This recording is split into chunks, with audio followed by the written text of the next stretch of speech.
안녕하세요 여러분, 이신동입니다. 반갑습니다. 2022년도 마지막 영상을 찍는 것 같습니다. 똑똑하고 유능한 아이들 정말 잘 키우는 그런 부모님들이 되시면 좋겠습니다. 2022년도 여러분들 여러가지 코로나 때문에 고생도 많이 했고요. 여러가지 어려운 점이 있었을 거라고 생각합니다. 그러나 아주 잘 지내온 것으로 평가를 할 수 있겠습니다.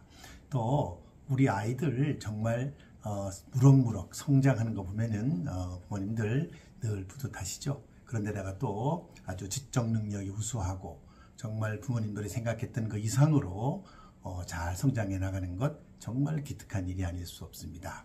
그래서 저희 영상에서 늘 그런 아이들을 좀 도와줄 수 있는 그런 컨텐츠를 만들어 보려고 1년 동안 노력 많이 했습니다. 제가 1년 동안 이렇게 쭉 살펴보니까요, 제가 그 상담을 한 120건 이상을 했더라고요. 부모님들 상담을 120건 했는데, 그런 내용을 오늘 종합해서 제가 말씀을 드려볼까 합니다. 또 한 가지는요, 28일, 내일 모레죠? 28일 날 있는, 주제가 있는 컨퍼런스에 많이 관심 가져주시면 감사하겠습니다. 그래서 오늘은 이런 주제로 말씀을 드려보려고 합니다. 영재 아이들을 잘 키우는 부모들의 공통 특징들입니다. 영재 아이들을 잘 키우는 부모들의 공통 특징들입니다. 제가 많은 상담을 이렇게 하면서 정말 영재 아이들, 그런 아이들 정말 어떻게 잘 키우는지에 늘 제가 관심이 있거든요. 그래서 제가 영재 교육에 관련된 연구는 뭐 한 30년 정도 한 것 같아요. 한 30년 정도 연구를 해왔고요. 제가 낸 책이 최신 영재 교육학 개론이라는 책이 있는데요. 지금 3판까지 나갔는데, 우리 대학원이나 전국의 영재 교육 전공 학부에서나 아니면 대학원에서 가장 많이 쓰이는 그런 교재도 있고요. 또 뭐 제가 낸 책 중에는 영재 교육 노하우라는 책도 있고요. 또 영재 교육 상담, 영재 교육 상담이라는 책도 있고요. 그 다음에 뭐 영재 교육의 기초라는 책도 있고요. 지능과 창의성의 프레임이라는 책도 있고요. 제가 여러 가지 책을 냈습니다. 관심 있는 분들 보시면 좋을 것 같고요. 그리고 이거는 뭐 일반 부모님들이 읽기는 조금 어려운 책이고요. 딱딱한 책입니다. 그냥 쉬운 책. 행복한 영재가 진짜 영재라는 책이 있는데요. 그 책은 좀 부모님들이 읽기는 편안한 책이 아닐까. 그러나 뭐 옛날 책이에요. 그래서 영재 교육 관련 책은 많이 있습니다. 여러분들 관심 있게 늘 보시면 좋을 것 같습니다. 제가 오늘 한 3가지로 정리를 해서 정말 영재 아이들을 잘 키우는 그런 부모들의 공통적인 특징이 뭔가 제가 상담을 많이 하면서 느낀 건데요. 이 기준은 그냥 저의 주관적인 기준입니다. 제가 많은 상담을 하면서 이런 부모들은 영재 아이를 잘 키우고 있구나 라는 그런 판단이 서는 그런 부모들에 관한 공통적인 특징입니다. 첫째는요, 아이들에 대해서 정확하게 알려고 노력한다는 겁니다. 아이를 좀 정확하게 알려고 노력하는 거예요. 물론 부모님들이 아이들에 대해서 관심이 많죠. 관심이 많은 것하고요, 아이를 정확하게 아는 것하고는 굉장히 다릅니다. 관심이 많고 사랑이 많고 정말 귀엽고 보기만 해도 정말 꿀이 뚝뚝 떨어지는, 그렇죠, 그런 귀여운 아이들이죠. 정말 귀여운 아이들인데 그 아이들이 정말 부모들의 품을 떠나서 나중에 성인이 되지 않아요. 그 아이들이 항상 부모님의 품에 있으면 안 되죠. 여러분들 요즘에 그런 말 되게 많이 하잖아요. 캥거루 주머니에 들어있는 아이들처럼 그렇게만 키워서는 안 됩니다. 그 아이가 나중에는 독립해서 독립적인 개체로 살아야 되는 것이죠. 그래서 그 아이들에 대해서 부모님들이 잘 알아야 됩니다. 그 아이들에 대해서 아는 그런 영역은 여러 가지가 있는데, 첫째는 인지 능력, 지적인 능력이 어느 정도 되는가. 높다고 무조건 좋은 건 아니죠.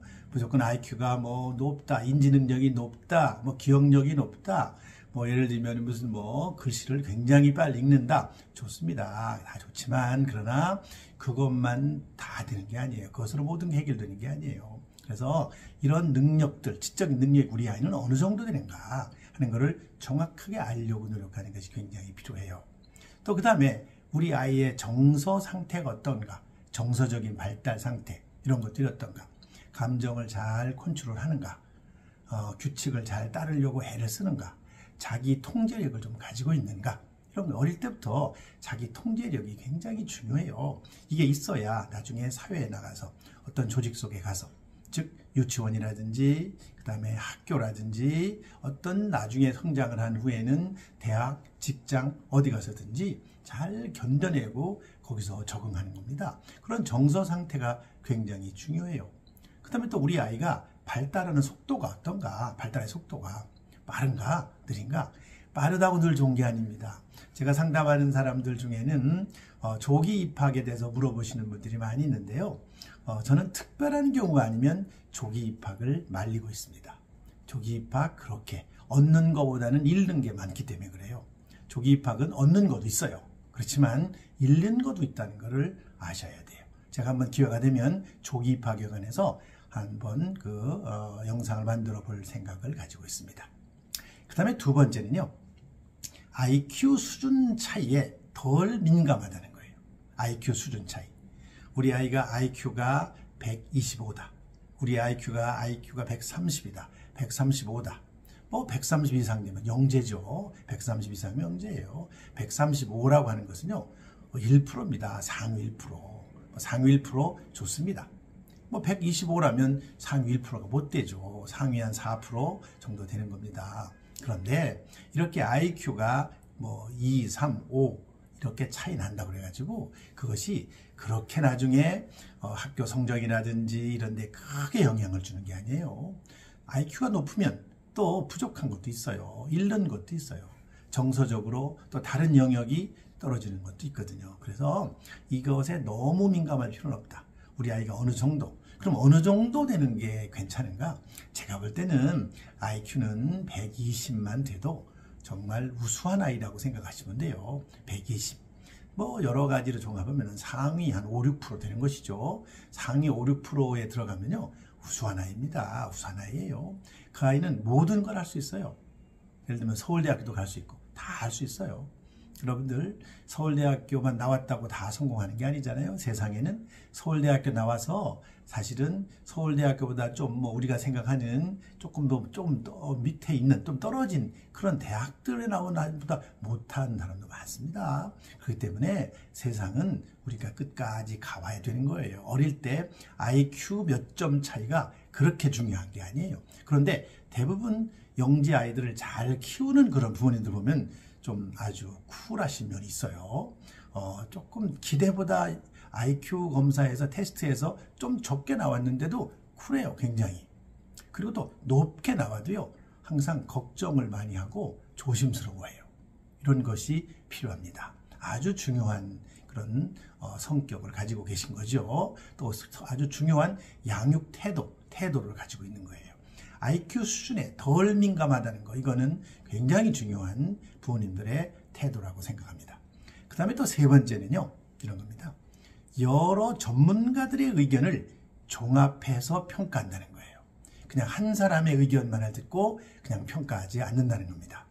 제가 상담을 한 이런 어머니들이나 또 부모님들이 보면은 어떤 부모님들은 굉장히 많은 그런 여러분을 만난 분이 계세요.